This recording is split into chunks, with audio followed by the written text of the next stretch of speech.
Oh, this tutorial is on how to use the Annotate tool, and it is going to feature our very special guest, Chase Cat. So we've already launched a Zoom session, and Chase is in it with us. So what we would like to do today is share our screen, and we are reading the amazing short story, Harrison Bergeron.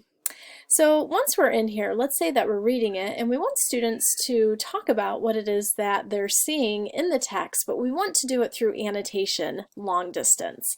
So this is a really neat tool to be able to do that.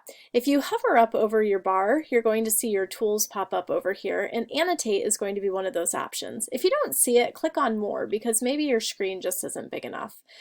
With the Annotate bar, anybody who is on a computer running through the Zoom client or the Zoom app is going to see very similar options here. You can just use your mouse, do the select tool, you can type in text.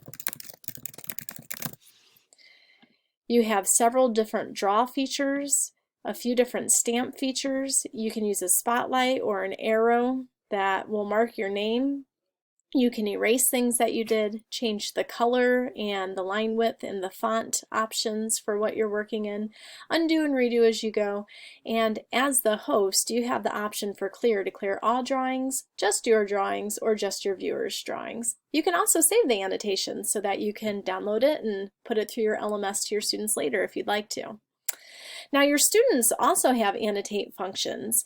Now Chase is actually on his phone, so his Annotate functions are a little bit less in his abilities. So on his phone, Chase is able to click on just a little edit button, and he has the options for pen, highlighter, arrow, color, and eraser.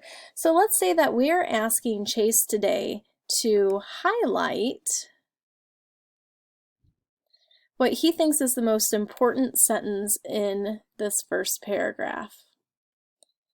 So you can see that as Chase chooses what it is that he wants to highlight, it's going to pop up on our screen as well. So again, this can be a very powerful tool. I hope that it serves you well, and we wish you the best. Right, Chase? All right, goodbye.